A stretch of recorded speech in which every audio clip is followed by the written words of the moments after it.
Case coordination கிடைக்குது, fastest reaction time கிடைக்குது. இதெல்லாம் அவங்க பிரிச்சு பிரிச்சு பிரிச்சு இப்பதான் ஆய்வுக்கே கொண்டு வராங்க. இந்த ஆய்வுகள் எல்லாம் புதிய ஆய்வுகள். இப்பொழுதுதான் இதெல்லாம் கண்டுபிடிக்கிறாங்க. அப்போ இரவு பகல் கால உயிரியல் என்பது மிக மிக அதாவது முக்கியமான ஒரு கண்டுபிடிப்பு. இதுதான் கரணம் என்ற அந்த கருத்து.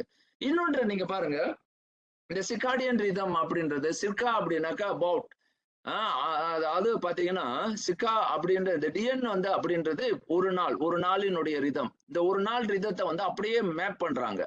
இதை வந்து என்னுடைய நூல்ல நான் பதிவு செஞ்சிருக்கேன். ஞாயிறு உதயத்தை சார்ந்து உடல் வெப்ப சுழற்சி வட்டணையின் வழி பாடி டெம்பரேச்சர் சைக்கிள் உயிர்கடிகை ஒத்திசைவு ஒழுங்கியலை, அதாவது இந்த பயோசிகாடியன் ரிதம் வந்து ரிதம் தப்பா இருக்கு, உருவாக்கிய தமிழர் நாள்கணியம் எப்படி இருக்கின்றது அப்படின்றத நீங்க பார்க்கலாம்.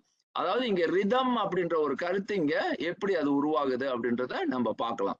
அதாவது இங்க பாருங்க, ஏன் தமிழர்கள் வந்து காலையில 6 மணி தான் வந்து தமிழர்களுடைய அதாவது விடியல் அப்படின்னு சொன்னோம்னா நீங்க பார்க்கும்போது ஆமா விடியல் வந்துருச்சு, 12 மணி இல்ல. நீங்க ஏன்னா இங்க 12 மணிக்கு வைக்க போறது இல்லை. இங்க ராத்திரி 12 மணி எல்லாம் இங்க நம்ம பேசல. இங்க 12 மணி 37 டிகிரில இருக்கு.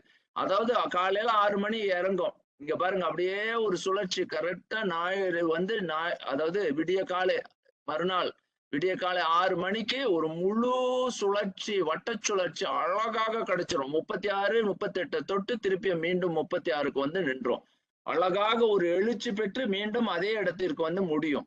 இதெல்லாம் எவ்வளவு பெரிய மாற்றத்தினுடைய குறிப்புகளாக தமிழர்கள் கண்டிருக்கின்றார்கள். ஆகவே இதெல்லாம் வந்து ஒரு அதனாலதான் மீண்டும் சொல்றேன், தமிழர்களுடைய நாள் தொடக்கம் வந்து காலை தான்.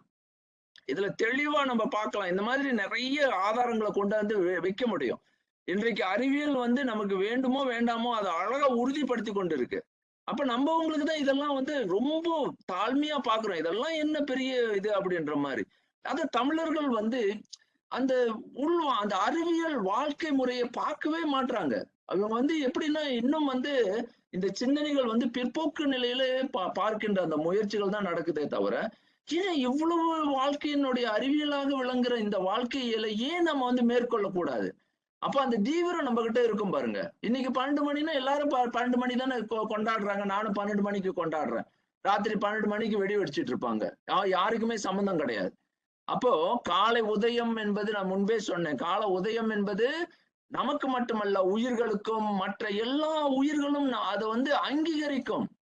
அது எல்லாமே ஒற்றுமையாக ஒன்றுபட்டு ஒரு உயிர்கள், எல்லா உயிர்களும் வந்து தொழுது சூரியனை, அதாவது சிவசூரியராக இறைவனினுடைய திருவருளாக அந்த ஒளியை வந்து வேண்டி வரவேற்கின்ற அந்த காலத்தை வந்து முதலாக வைக்கின்ற நம்மளுடைய மரபை மறுத்து நாம போய் ராத்திரி 12 மணிக்கு நடு ராத்திரில போய் நாங்க வந்து எங்களுடைய நாளை கொண்டாடுறோம் அப்படின்ற இதெல்லாம் வந்து என்னன்னா அதான் சொல்றேன், ஆங்கிலேயர்கள் என்ன செஞ்சாலும் அந்த மடமையை அப்படியே எடுத்து நம்ம அப்படியே வாழ்க்கைக்கு கொண்டு வந்து வாழ்க்கையா இதுதான் எங்க வாழ்க்கைன்னு நாங்க பேசுற அந்த இதுதான் புரிய முடியல. நமக்கு வந்து இன்னும் நம்மளுடைய தாற்பயம், நம்மளுடைய ஆளுமை என்ன?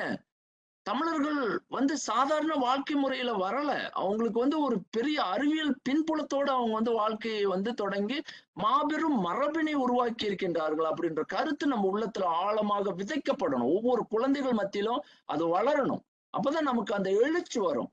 தமிழ் எழுச்சி என்பது தமிழ் மரபின் வழியாக அது வர வேண்டும். அப்போ இந்த பாருங்க, இது வந்து எவ்வளவு பெரிய கண்டுபிடிப்பு. நம்ம